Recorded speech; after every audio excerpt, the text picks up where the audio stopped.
तरफ नहीं देखा। और आप हैं श्री रामाश्री कोठीदार भैया जी, परौली निवासी, प्रभु के चरणों में 501 मुद्राओं का दान करते हैं। भगवान सदैव कल्याण करते रहे, सदैव डाल होते रहे। और भैया इनके लिए क्या कहना है कि राधे श्याम की लीला में प्यारे भैया चल रहे हैं, मुद्रिका दे करके लीला के नाम बढ़ाए हैं। अपना दे दो देवकी भैया अब मेरी क्या कहने चाले पूर्वा निवासी, प्रभु के चरणों में 21 मुद्राओं का दान करते हैं। भगवान सदैव कल्याण करते रहे, सदैव भंडार होते रहे। कहो देवकी। आपने सुना होगा कि देवकी का 8वां पुत्र 8वीं संतान पैदा हो चुकी है। हाँ मैंने सुना, लेकिन भैया कि मेरा 8वां काल जन्मा है। लेकिन भैया कहो क्या बात है देवकी। मैंने पुत्र को न जन्म देकर के मैंने पुत्री को जन्म दिया है। क्या कहो देवकी। हाँ भैया, कि तूने पुत्र का जन्म नहीं, पुत्री का जन्म हुआ है। लेकिन देवकी जब तू छोटी सी थी, तेरी मैंने बाई हस्तरेखा देखी थी, उसमें तो पुत्री का योग ही नहीं था। और ये पुत्री आई कहां से। हमें लगता है कि ये देवताओं की चाल है कि तेरी हस्तरेखा में तो पुत्री का योग ही नहीं था, और ये पुत्री कहां से आई। ये देवताओं की चाल है। देवकी अगर पुत्री हुई है तो ये पुत्री मुझे दे दे, क्योंकि जब ये बड़ी होगी, इसका जब विवाह होगा, ये हमारी भांजी है, जब ये बड़ी होगी तो इसका विवाह होगा, तो इसका पति यानी वर मेरा कौन होगा, वो भी मुझे मामा कहेगा। हो सकता है कि ये देवताओं की चाल है, राज कर समझ कर छोड़ देगा, और इससे नहीं, इसके वर से इसका काल होगा।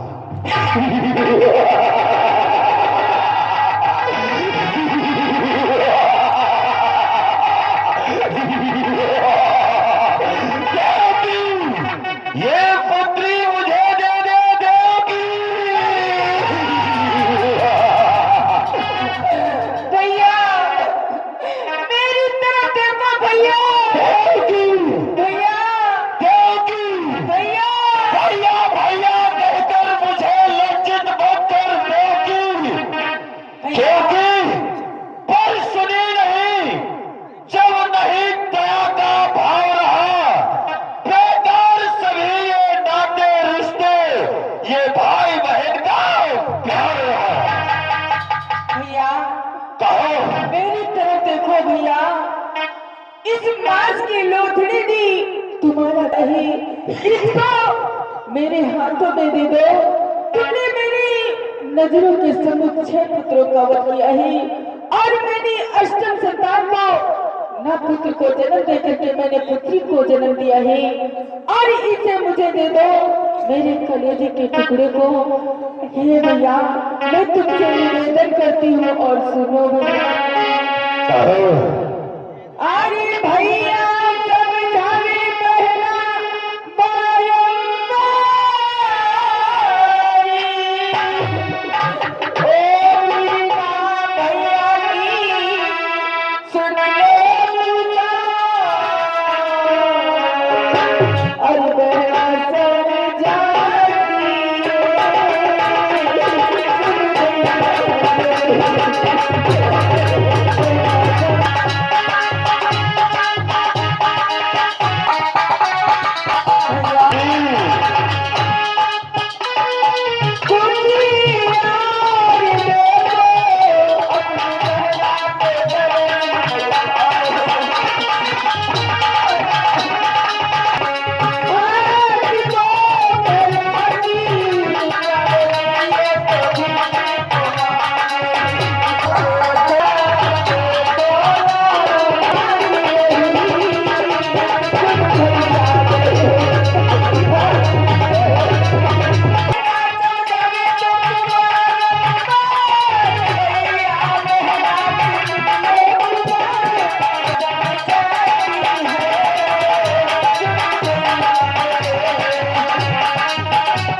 मुझे दे दो।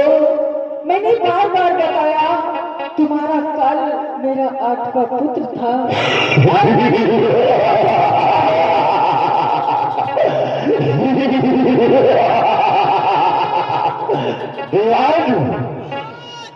आती है बहुत हंसी मुझको या ऊट पटांग बातें को सुनकर। कैसी ऊट पटांग की बातों कर रहे हो तुम खुद?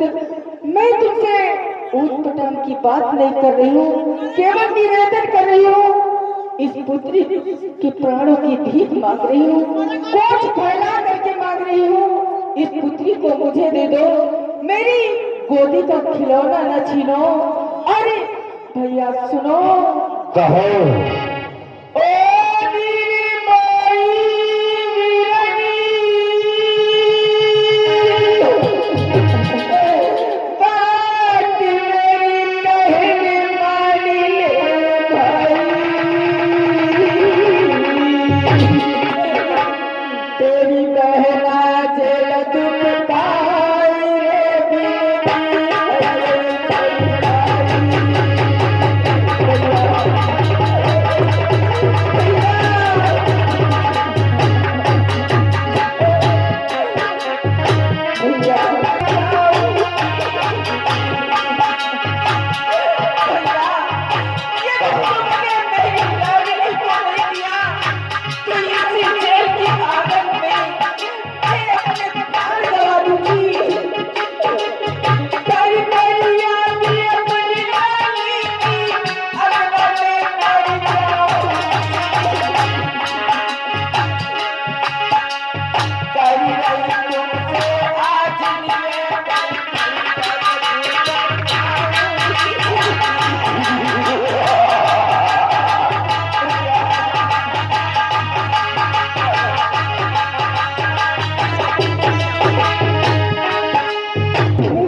मेरी लाडली को दे दो, मेरी गोदी का खिलौना दे दो भैया। देवकी, तू बार बार मुझे भैया कहकर लज्जित मत कर, क्योंकि तूने सुना था कि जो आकाश से आवाज आई थी कि देवकी का 8वां पुत्र तेरा काल होगा, और आज उनको कोई मेरे हाथों से नहीं बचा पाएगा। देवकी, आज इतना कहकर के दोस्तों योजराज बहुत हंसी मुझको या ऊट पटांग बातें सुनकर इस सदम बच्ची को किस भांति मारू मैं? झुट कर बताओ दीवान, इसे किस भांति मैं मारू? ये मेरा काल है।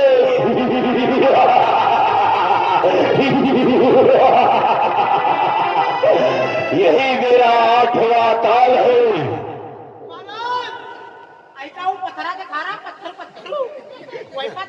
सत्य कहते हो दीवान,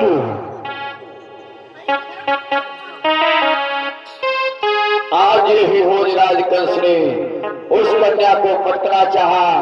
अचानक कन्या हाथों से छूट जाती है और चंचला बन जाती है। आकाश मार्ग में आवाज करने लगी कि भोजराज कंस, और चिल्लाकर कहा, चंचलाने रे अभिमानी रे मतवानी।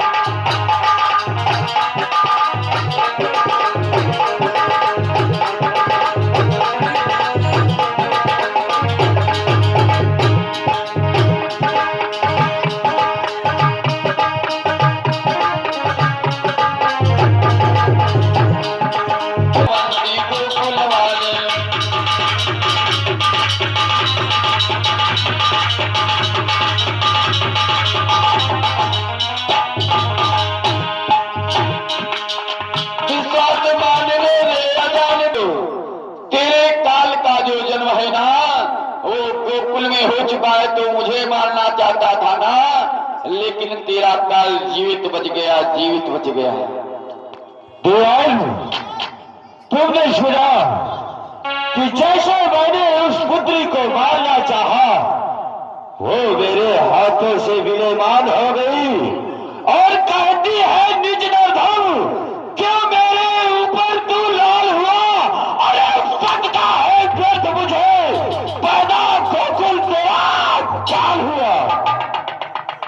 दीवान युधिष्ठिरा कि जो आकाश से आवाज आई है कि मेरा काल गोकुल में पैदा हो गया है। दीवान कि 2-4 रोज का जो जन्मा बालक अगर तुमको मिल जाए, बस सावधान जिंदा रहे और राजकुमार से खत्म करो।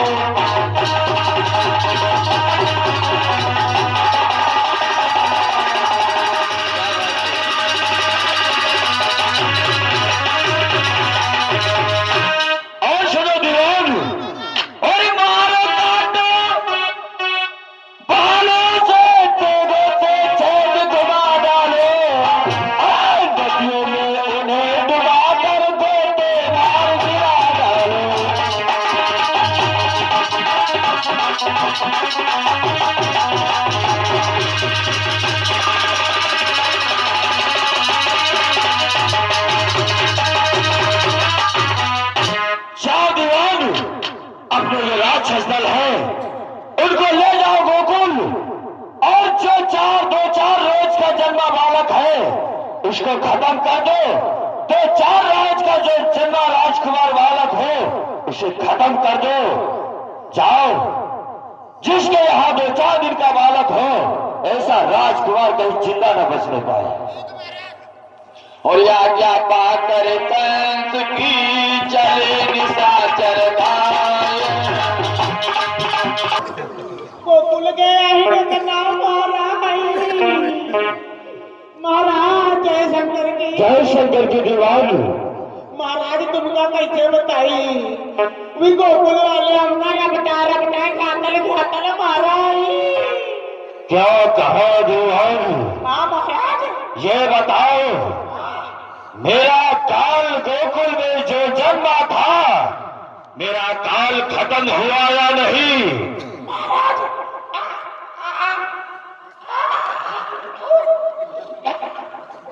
महाराज अपना मारू पर जरा दबाई की आवाज ही नहीं निकल।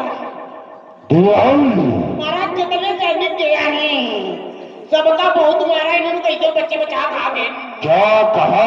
हाँ महाराज, वीर योद्धा शूर वीर चारू ऋषि ये सारे योद्धा मारे गए। हाँ महाराज, सब खत्म। दीवान महाराज ऐसा करो। हाँ महाराज, तुम्हें याद होना चाहिए कि जब हम और तुम गए थे शिकार खेलने। अच्छा, जमुना बाग। अरे महाराज हो गया, याद दिलाओ जहाँ शेरनी की अम्मा मिली है। हाँ दीवान, जब हम और तुम गए थे जमुना बाग शिकार खेलने के लिए। हाँ महाराज, तो वहाँ किससे युद्ध हुआ था? महाराज बड़ी भयंकर रहा भूतना। हाँ दीवान, तुमने शब्द कहा, पूतना से युद्ध हुआ था। हाँ महाराज, और दीवान जब हम उस युद्ध में पराजित हो गए थे, हाँ महाराज, तो उसके बाद क्या हुआ था दीवान? महाराज तुमका तो धर्म का भाई बना ली नहानी। सत्य कहा दीवान, मैंने कहा था कि पूतना अगर मैं तुमसे युद्ध में पराजित हो गया तो मैं तुम्हें दोबारा अस्त्र और शस्त्र भी नहीं उठाऊंगा। तू चाहे तो मुझे अपना धर्म का भाई बना ले या मुझे तुम मृत्यु दंड दे दे। हाँ महाराज, तो उसने भी स्वीकार किया था, मुझे उसने अपना भाई बनाया था और मैंने उसे अपनी धर्म की बहन बनाई थी। हाँ महाराज, उसके बाद उसने क्या कहा था दीवान? महाराज काटे रहा अगर कोई दिक्कत मुसीबत होए हमका आगत है याद कर लेना भैया।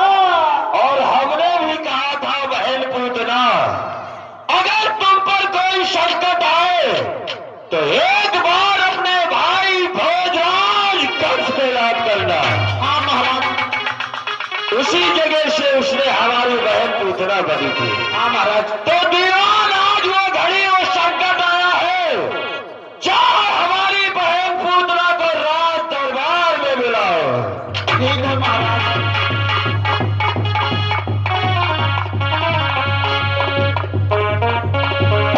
बुआ पूतना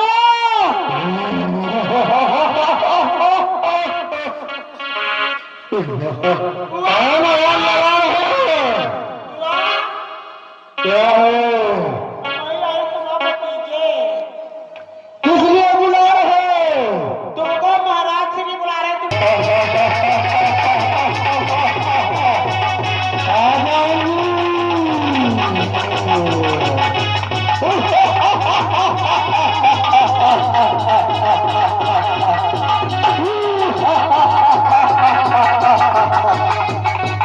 तुझे खा जाऊंगी।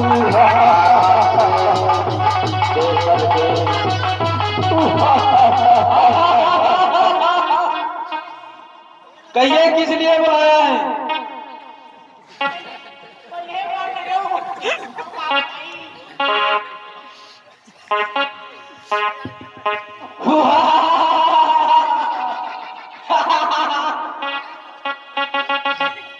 तुमको तुम्हारे भाई ने रात दरबार में बुलाया है। क्या कहा? हमारे भैया ने मुझे याद किया है। चलो चलते हैं।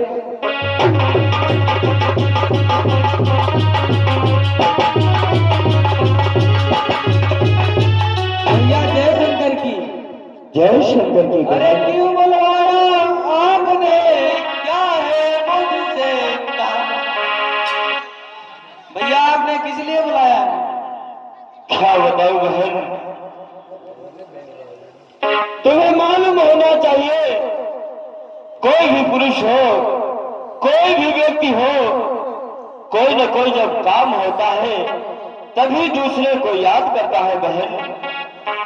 बहन पूतना, क्या बताऊं तुमको, आज तुम्हारे भाई भोजराज कंस पे इतना भारी संकट आ पड़ा है, क्या बताऊं बहन। इसीलिए हमने सोचा था कि जब हम और तुम जमुना बाग में मिले थे तो तुमने कहा था बहन कि अगर तुम पर कोई संकट आए तो अपनी बहन पूतना को याद करना, और हमने भी कहा था बहन अगर तुम पर कोई संकट आए तो अपने भाई भोजराज कंस को याद करना। कहा भैया, सत्य कहा। अरे हाल बताओ भैया, अरे मैं अभी संवर को जाऊंगी, अरे थोड़ा सा बल अजमा कर मैं उसको सब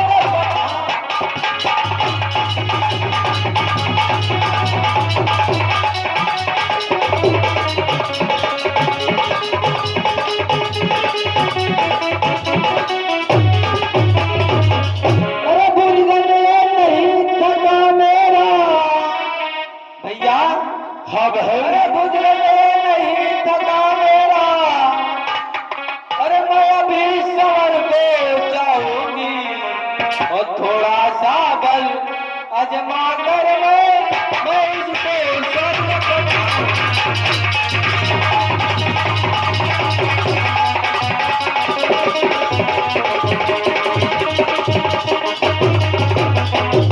भैया कहो बहन।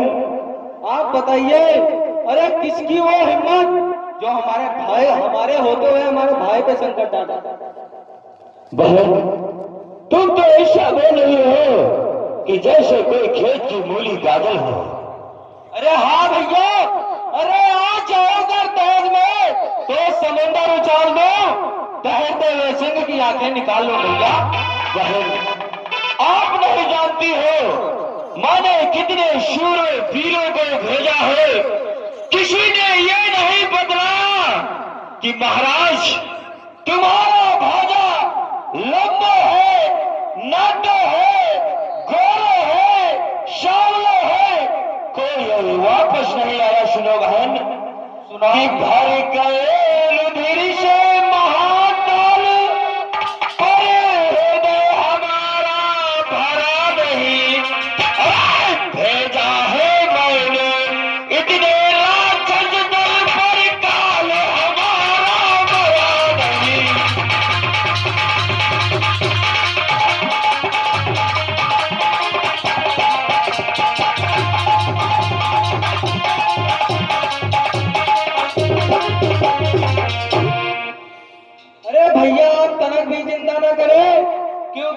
तुम्हारे इन हाथों में इतना बल है, अरे गरजो इतने जोरों से कि बालों के पर्दे फट जाए,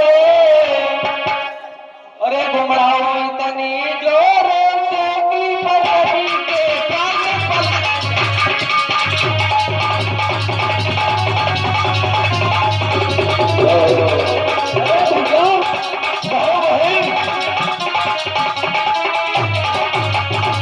अरे सिंह भी हमारा खोज से भैया जंगल का रहना छोड़ दे गंगे नदी पानी का बहना छोड़ दे, हिल जाए उस देवराज का इंद्रासन हमारे फरमान से, और कौन विजय पा सकता है हम जैसे।